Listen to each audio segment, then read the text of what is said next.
A deadly attack on a Shia mosque in Islamabad has once again raised serious questions about Pakistan's internal security. Islamic State Khorasan, a militant group known for its sectarian violence and high impact attacks across the region, has claimed responsibility for this attack. To understand the threat of Islamic State and other militant groups and the insurgencies going on in Pakistan, I'm speaking with Iftikhar Firdous. He's a leading militancy and regional security expert. Iftikhar, thank you so much for your time. What kind of message is the Islamic State giving by attacking a Shia mosque in Islamabad? Islamic State primarily is based on an anti-Shia ideology. And for them, the easiest target has always been the Shias. But considering on what's happening in Iran and considering the geopolitics surrounding it, considering also the various political factions involved within Pakistan's local context, I think that the Islamic State's target achieves all its discourse implementation that it requires in a territory such as Pakistan, where you see a lot of political and counterterrorism confusion infused together that creates the kind of atmosphere for public and social disruption. So it's very clear that, and when you follow the attack pattern also, it's very evident that the way that they carried out the major bombings, whether it was in Mazar Sharif, whether it's been in Iran, whether we've seen in Kabul or whether we've seen in Peshawar, the attack in the Imam Barga clearly follows the same pattern which Islamic State has been targeting the Shia community over the years. And why do you think that these sectarian attacks remain so central to Islamic State's strategy in Pakistan? See, when you look at the ideological parameters and the way that the Islamic State has framed itself, particularly its guerrilla warfare strategy, it clearly states that the Islamic State itself wants that there is a lot of anarchy. And in that anarchic space that it creates, it looks for recruits. And it knows that as a society as divided and polarized as Pakistan under the current circumstances, it looks for possible recruits when certain narratives are created. And an example of that would be that you must have seen social media as well.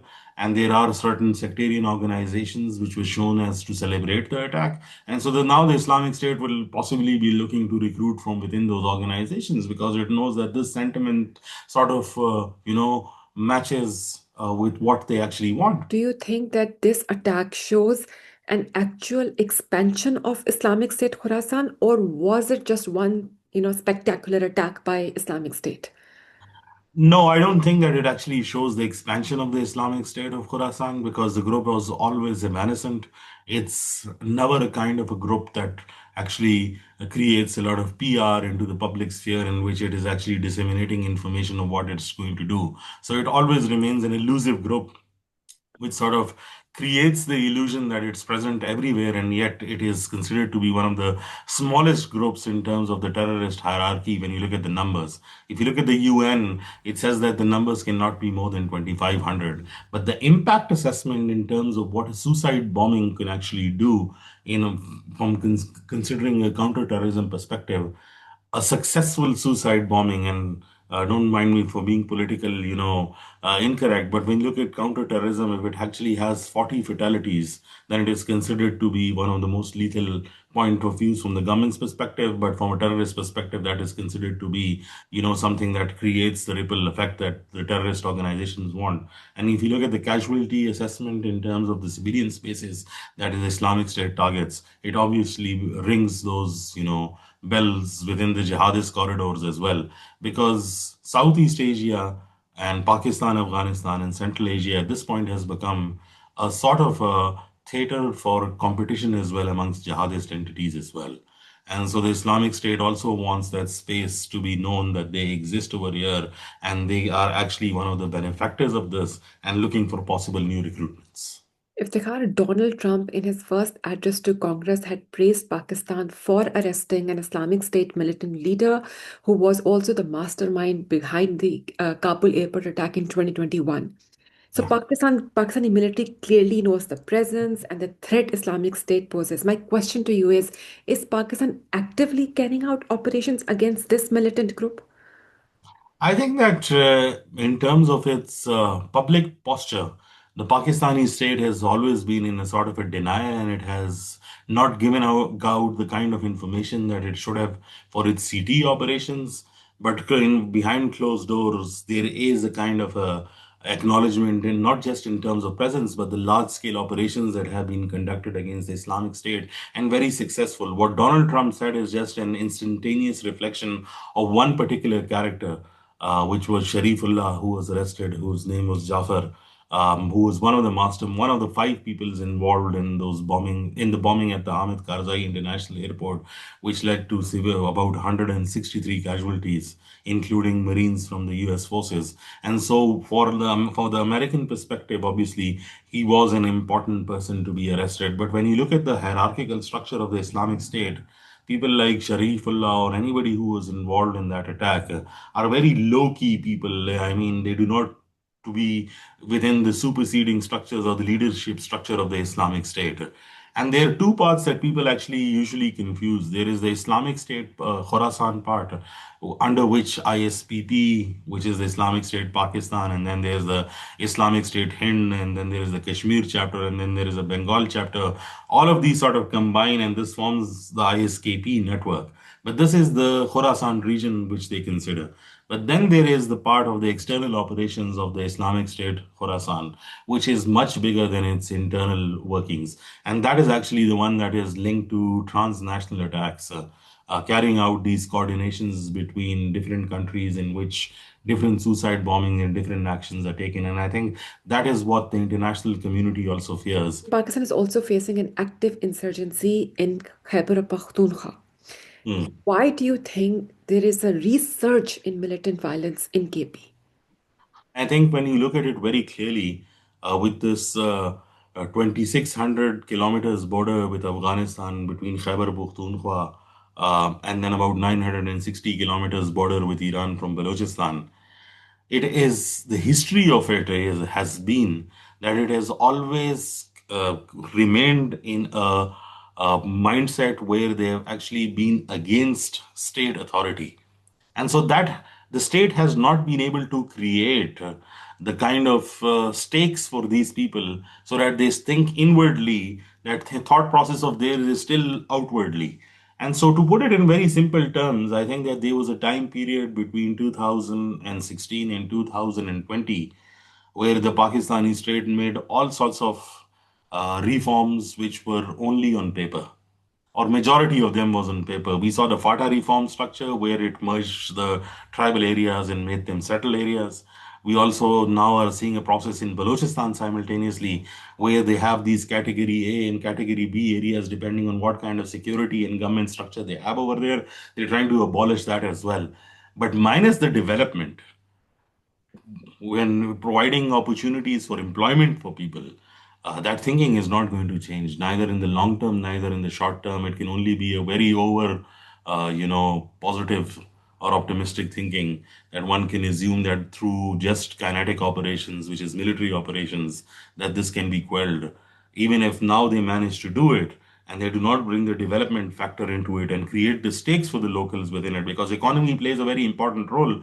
Most of these people have actually relied on the border for trade. So what was considered to be trade 10 years before is now considered to be smuggling. And you might have heard the more fancier terms being used, which are, illegal spectrum, which is basically, they say that it's contraband, as well as which helps bring in smuggle people, as well as bringing other supplies from Afghanistan or across the border, which are non-custom paid. So when you block those arteries of progress for the locality, and you do not have any kind of support mechanism or alternate to that, the natural process has been, and historically also, and there's an episteme of literature during the British time where they tried to do the same thing, and the same result has, they suffered the same results. So it's a tautological circle for over 100, 200 years now.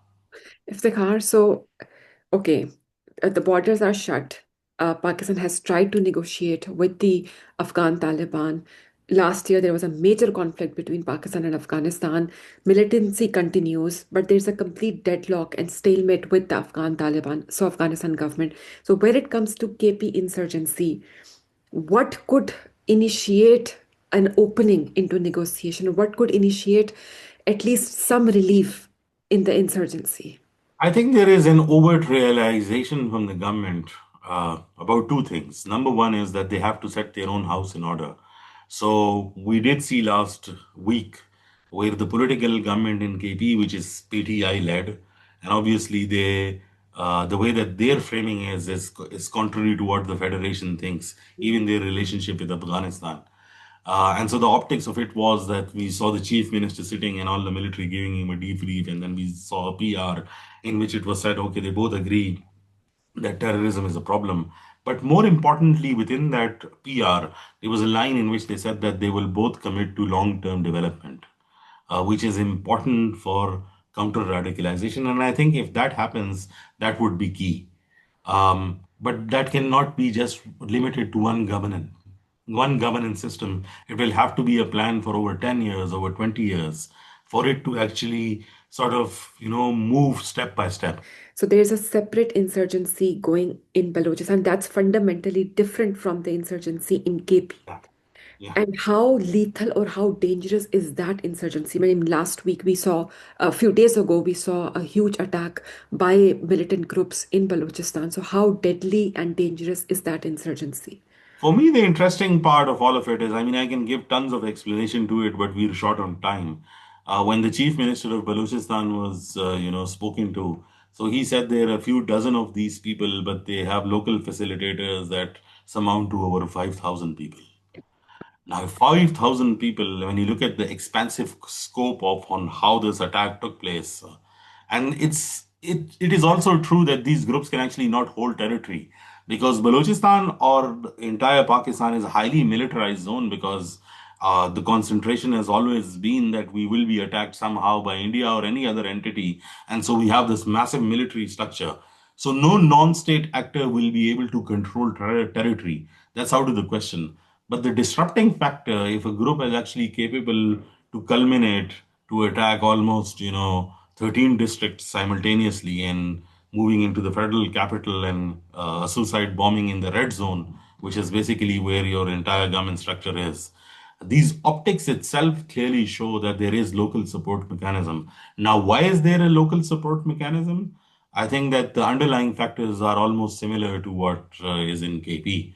It's a sense of, deprivation that has existed. And Balochistan has had a history. I mean, even post partition, this would probably be the fifth insurgency. And I don't even think that this is, as now it has reached the level of an insurgency. At this point, is what we call technically an incipient insurgency, which is still building up. And I think that the Pakistani state would still have another 5 years if it can actually come to terms by allowing actual political grassroots level leadership to surface in Balochistan that gives the people the voices. And also simultaneously, because it's 40% of Pakistan's territory, so the state has not reimposed itself in ways with development because it's massive in terms of its structure, where it has the least population.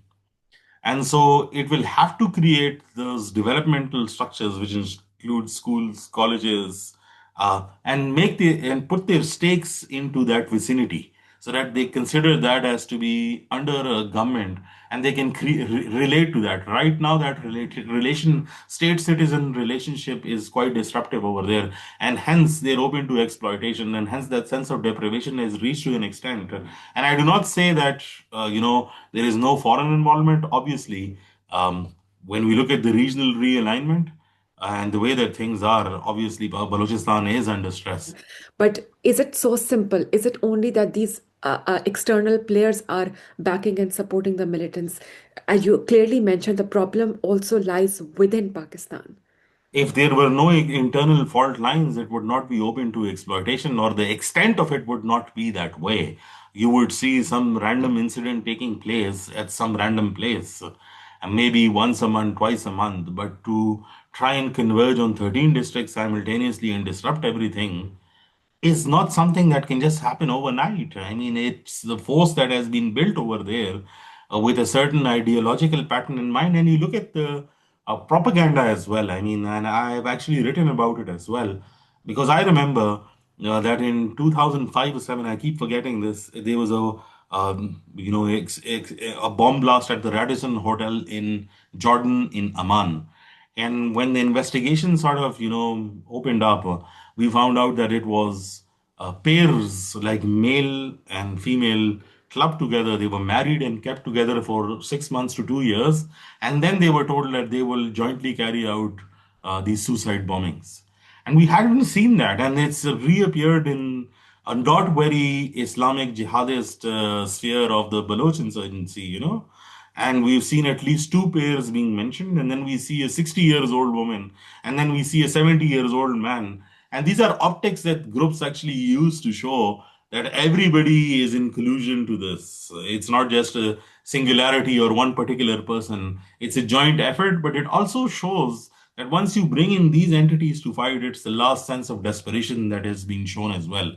So the argument that you only have 1% of these people of the population that are involved in it, I think the optics are much larger than what it actually is. In social media and the informational age, whatever's happening in Balochistan, you might be able to block it within Pakistan, but people outside are looking at it.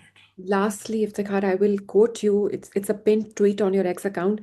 The more you understand structured militancy and global terrorism, the more you realize the basic unit of conflict is the absence of the state's failure to deliver timely justice, address inequality. Do you see any sincere efforts from the Pakistani state, from the Pakistani government, the military establishment to also address why these conflicts persist in Pakistan? I think that there is an effort and there is a sincere effort. The quantum of it is not as expected.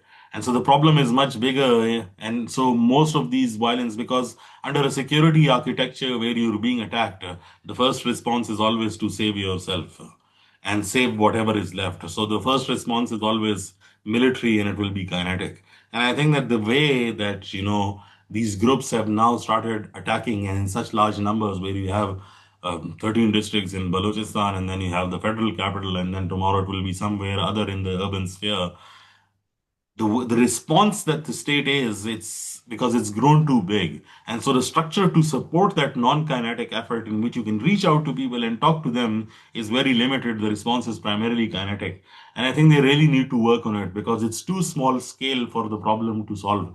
But then again, kinetics are immediate response, whereas the long-term planning, which we do not see away from papers, it's just within papers.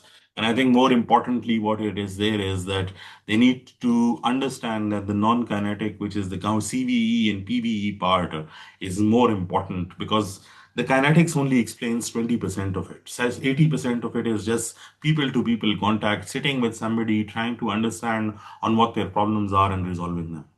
And I hope Pakistan can also invest in that path.